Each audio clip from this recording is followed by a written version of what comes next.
మెదక్ జిల్లా కొల్చారం మండల కేంద్రంలో మండల కాంగ్రెస్ పార్టీ అధ్యక్షుడు మల్లేశం గౌడ్ ఆధ్వర్యంలో 139వ కాంగ్రెస్ పార్టీ ఆవిర్భావ దినోత్సవాన్ని ఘనంగా నిర్వహించారు. ఈ సందర్భంగా వారు మాట్లాడుతూ ప్రభుత్వం చేపట్టిన ప్రజాపాలన కార్యక్రమాలను ప్రజల పక్షంలో 6 గ్యారంటీలకు దరఖాస్తు చేసుకోవాలని, ఈ కార్యక్రమాలను ప్రజలు సద్వినియోగం చేసుకుని ఈ సందర్భంగా వారు అన్నారు. ఈ కార్యక్రమంలో మండల కాంగ్రెస్ పార్టీ ఉపాధ్యక్షుడు గోవర్ధన్, పార్టీ ప్రధాన కార్యదర్శి మహేశ్వర్ రెడ్డి, మైనార్టీ సెల్ అధ్యక్షుడు అక్రమ్, ఎస్సీ సెల్ అధ్యక్షుడు యేసురాజు, పార్టీ కార్యకర్తలు తదితరులు పాల్గొన్నారు.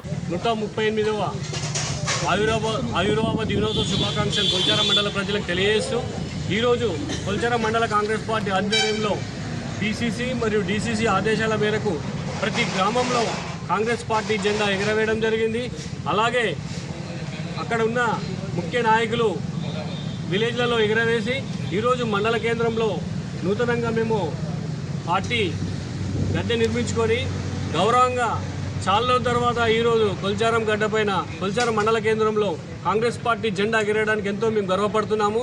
రాబోయే రోజుల్లో కూడా మేము అన్ని గ్రామాలలో కూడా కాంగ్రెస్ పార్టీ జెండాలు లేని చోట జెండా గద్దెలు నిర్మించి జెండాలు ఎగిరేయడానికి కృషి చేస్తాము. ఈరోజు రేవంత్ రెడ్డి గారి నాయకత్వంలో రాష్ట్రంలో కాంగ్రెస్ పార్టీ అధికారులకు రావడం జరిగింది. ఈ నెల రోజుల వ్యవధిలోనే ఏదైతే తుక్కుగూడ సభలో సోనియమ్మ ఇచ్చిన మరిన్ని అప్డేట్స్ కోసం మా ఛానల్ని సబ్స్క్రైబ్ చేయండి.